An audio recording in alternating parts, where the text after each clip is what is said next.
TV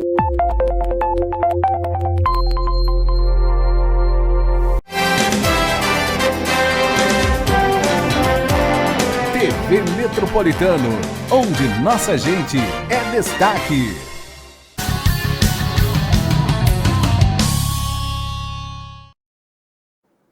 Muito boa tarde, meus amigos. Estamos chegando com o nosso Metrô Esportivo, como sempre, às 13 horas, falando sobre futebol. Futebol potiguar, o futebol do Rio Grande do Norte, o futebol nordestino e o futebol brasileiro. E ontem nós tivemos jogos, mas em sua grande maioria, na realidade, os jogos foram realizados no sábado. Tanto o Campeonato Brasileiro, Série A, Série B, como também a segunda divisão do nosso campeonato. Sábado, nós tivemos 2 jogos pela segunda divisão do Campeonato Potiguar. Começamos com uma grata surpresa, a vitória do Alecrim Futebol Clube. O Alecrim venceu fora de casa o Univap por 1-0. Com este resultado, o Alecrim chegou à 3ª colocação dentro da competição. Tivemos também o Rio Grande vencendo a equipe do... o QFC vencendo a equipe do Laguna. Apaga tudo, vamos de novo. O QFC vencendo a equipe do Parnamirim por 6-0.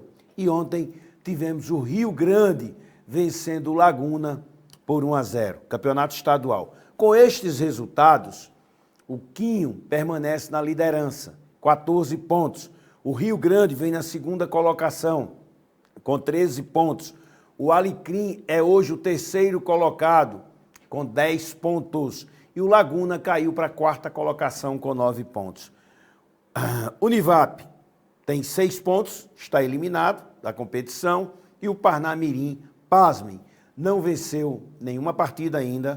Já tomou mais de 20 gols. Detalhe, Parnamirim, que deu muito o que falar, uma entrevista do goleiro, que disse que às vezes chega para jogar, não conhece nem mesmo quem são os seus parceiros que vão entrar em campo naquela partida. Quer dizer, não é nem semi-profissional, é semi-amadorismo, né? É pior ainda. Então, é difícil desse jeito. A briga vai ficar, na realidade, pelo que dá a entender, entre Quinho e Rio Grande, porque o Quinho já abriu 4 pontos para o Alecrim e o Rio Grande 3. Restando 4 rodadas, só se muita coisa mudar de última hora, que eu não acredito que mude. Muito embora o Alecrim tenha um bom elenco, o Alecrim tenha bons jogadores, o Alecrim pode sim vencer todos os seus jogos e se classificar. Agora, nós sabemos que não é bem assim que funciona, né? Infelizmente. Mas venceu fora de casa, o Univap, um grande feito. O Rio Grande, de todos, é o que tem apresentado o melhor futebol até agora. É o 2º colocado, mas pode chegar. E o Laguna, esse vem decepcionando. Tem 9 pontos. Ainda tem aquela partida contra o próprio Rio Grande, né, sobre Júdice, mas que no meu entendimento aquilo não vai dar em nada, vai permanecer do jeito que está. Então, essa próxima rodada pode ser decisiva para o Alecrim Futebol Clube. Se o Alecrim vence, o Alecrim vai continuar firme e forte na briga. Se o Alecrim perde, estará, no meu entendimento, eliminado também, porque aí na pior das hipóteses, se o Rio Grande e o Quinho vencerem, um vai abrir 7 pontos, o outro vai abrir 6 pontos, e aí ficam faltando apenas 3 rodadas, fica bem difícil, não é verdade?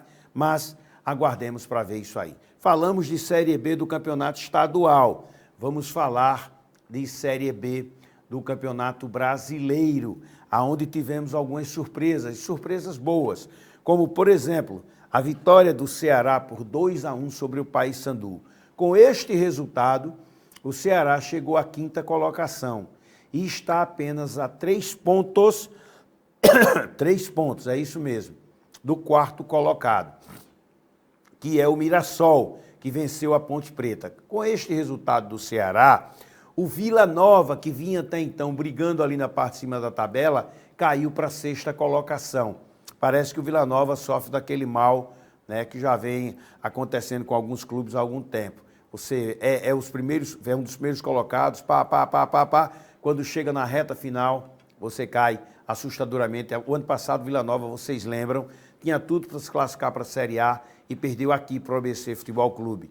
Com o resultado, o Vila Nova ficou de fora da Série A. Este ano esteve muito bem na Série B inteira e nesta reta final vem caindo de produção também. Então, acredito eu que o Vila Nova dificilmente vai chegar. Já o Ceará permanece vivo, brigando aí pelas primeiras colocações. Faltando 6, 7 rodadas, acredito eu que tenhamos aí um final de Série B espetacular. Hoje é o Santos o primeiro colocado, o Sport na segunda colocação, o Novo Horizontino na terceira colocação e o Mirassol na quarta colocação. Vamos ver como é que fica. A parte de baixo da tabela também tem uma briga muito boa, né? Estamos aí torcendo para que o CRB consiga se recuperar dentro da competição. CRB não vive um bom momento, mas desde a chegada do Hélio dos Anjos que a equipe deu uma melhorada. Possivelmente tenhamos aí 3 clubes de São Paulo caindo. Hoje você tem Guarani caindo, você tem o Ituano também caindo,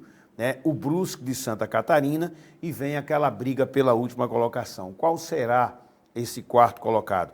A Ponte Preta, com a vitória do final de semana, deu uma respirada, mas nem de longe passando a ser ainda aquela equipe que você diz assim, chegou aonde todos querem. Mas é uma Série B difícil, não é uma Série B fácil, é uma Série B bem complicada.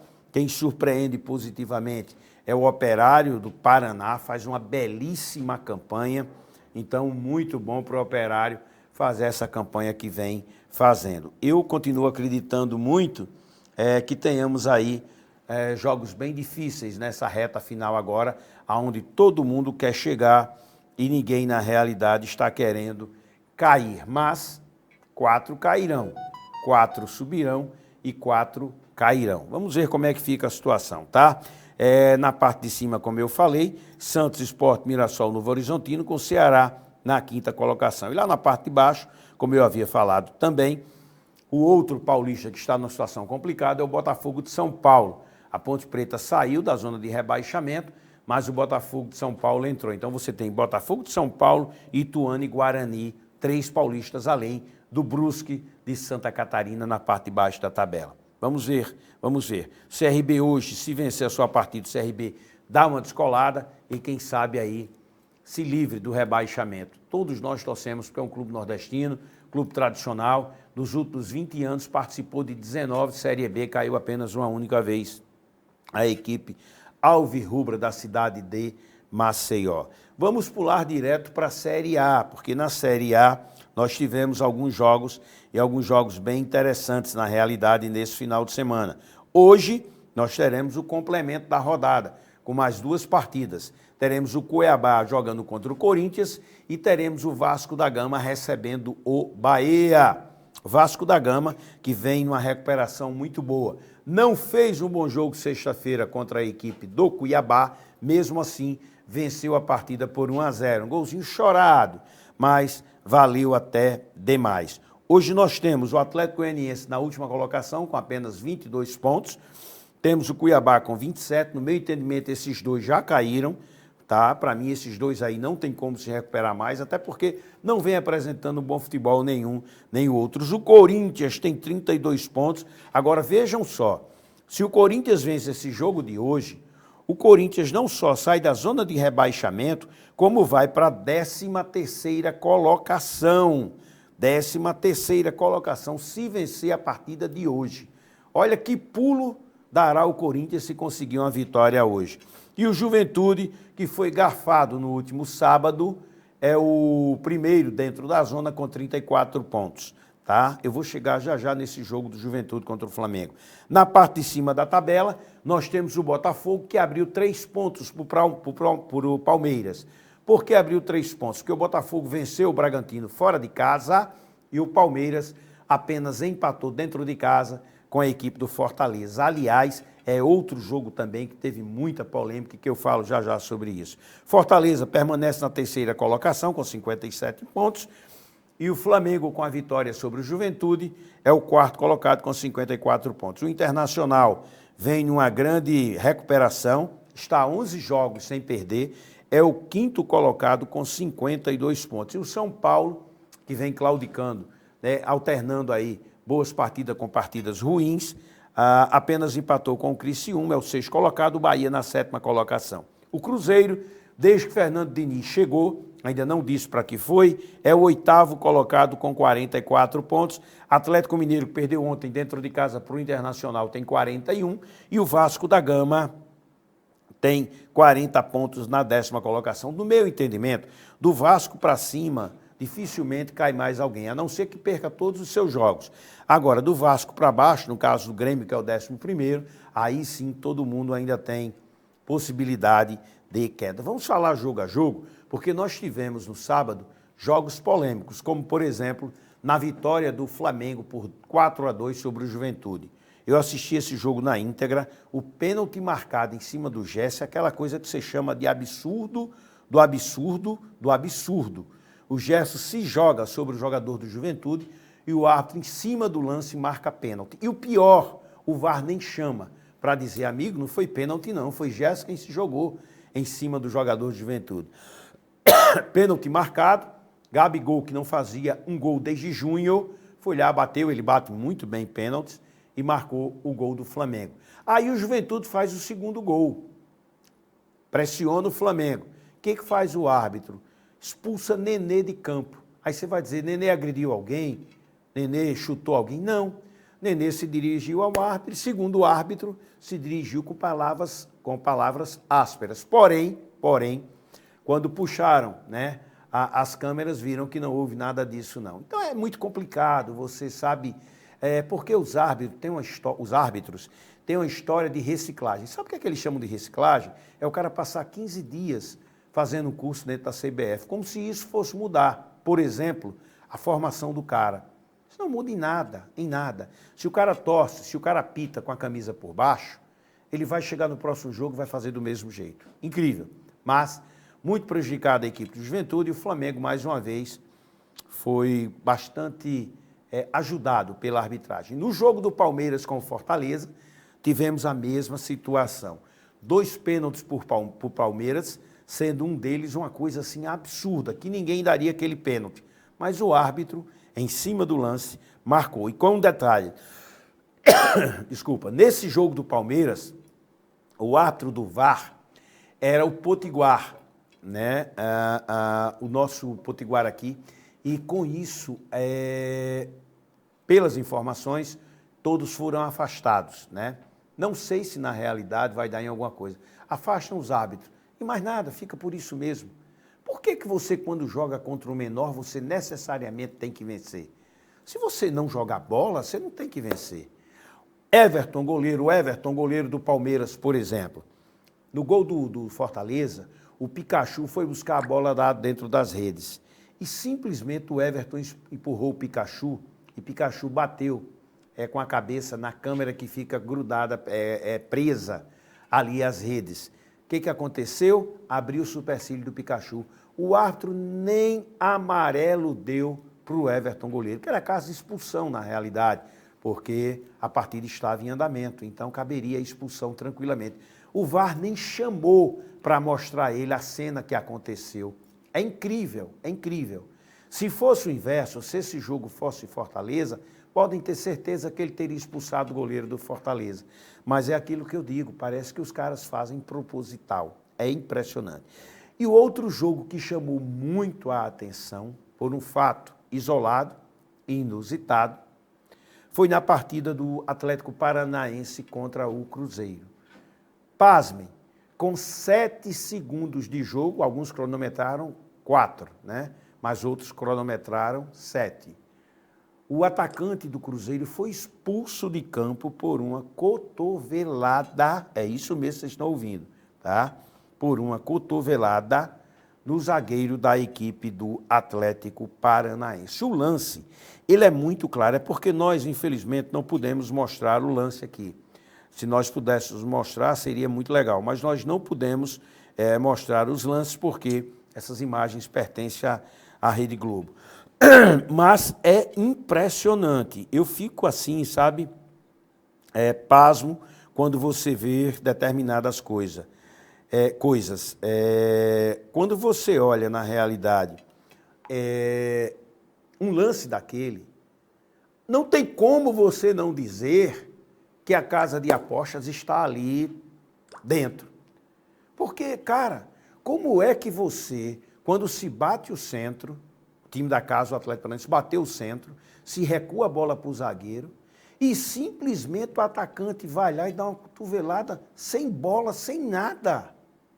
Ah, mas o árbitro foi muito rigoroso. Não tem nada de rigoroso, não. Na regra não diz que você só pode ser expulso com 40, com 50 minutos, com 90. Não, não diz não. A expulsão que eu tinha visto mais rápida na história do futebol, que eu tinha visto, que eu assisti, foi lá nos anos 80, final dos anos 80, com Perivaldo, lateral direito do Botafogo, que depois foi para o Palmeiras. E ele foi expulso jogando pelo Palmeiras, com 1 minuto de jogo. Ainda se chegou a trocar, né, alguns passes, coisa e tal, e numa bola que vai para o ataque do adversário, o Perivaldo dá aquela famosa perivadalda que o pessoal chamava, porque ele dava do gogó para baixo, e ele deu no segundo atacante pelo lado esquerdo do adversário, 1 minuto de jogo, mas o árbitro foi lá e vermelho na hora. E muita gente, pô, mas 1 minuto de jogo, e daí, pô? E daí? Futebol é para jogar com a bola, não é para você bater em ninguém. E tinha sido a expulsão mais rápida que eu tinha visto, tinha sido essa do Perivaldo. E agora eu vi essa ontem, no caso, ontem não, sábado, do Rafael, atacante do Cruzeiro. Eu acredito que a direção do Cruzeiro deve tomar uma providência, deve afastar esse jogador. Inclusive, Fernando Diniz tem seu cargo ameaçado. Eu acredito que Fernando Diniz, mais um resultado ruim, não permanece. É o futebol, é assim que funciona, infelizmente, porque você vive de vitórias, né? E se você não consegue vencer, é óbvio que você tem que ser substituído. Fernando Diniz chegou com muito cartaz ao Cruzeiro, pelo belo trabalho que ele realizou no Fluminense, mas se ele não está bem, ele tem que, pelo menos é isso que se vê. Mas eu continuo acreditando ainda que o Fernando Diniz pode se recuperar no Cruzeiro. Esses 2 jogos de hoje, 2 jogos importantes demais, em situações opostas. Vamos lá. Você tem no primeiro jogo o Vasco da Gama recebendo o Bahia em São Januário. O Vasco precisa da vitória porque o Vasco ainda acredita numa pré-Libertadores. É difícil. Eu acredito muito mais que o Vasco tem tudo para ir para a Sul-Americana. Mas o Vasco ainda quer uma pré-Libertadores. Então precisa da vitória para continuar sonhando com ela. Mas joga contra um Bahia, que tem o mesmo pensamento do Vasco da Gama. Também quer uma pré-Libertadores. Aliás, quer uma Libertadores, mas como está difícil, talvez para o Bahia uma pré-Libertadores dê certo, né? Então é um jogo difícil. O Vasco não terá 2 grandes jogadores no seu elenco atual, o atacante argentino Veguete e o Hugo Moura, o volante. Esses 2 jogadores estão fora, receberam o 3º cartão. Sem dúvida nenhuma, perde muito o Vasco, principalmente do camisa 9. O Veguete é aquele artilheiro que todo mundo gostaria de ter. É um caneludo, a bola bate nele e tudo, mas dentro da área e principalmente no alto, ele faz gols como ninguém. Poucos têm a impulsão que ele tem. Impressionante como ele faz gols de cabeça.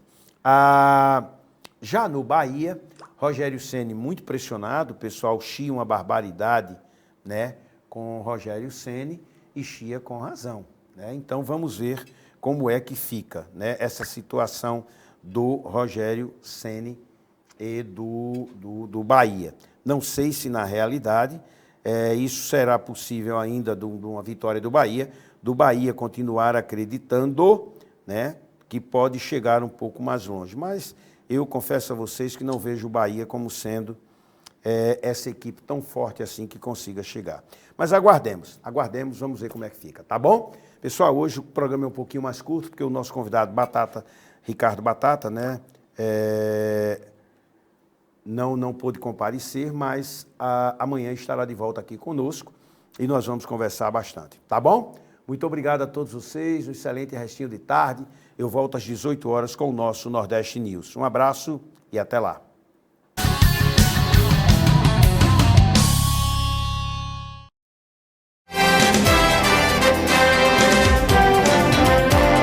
TV Metropolitano, onde nossa gente é destaque.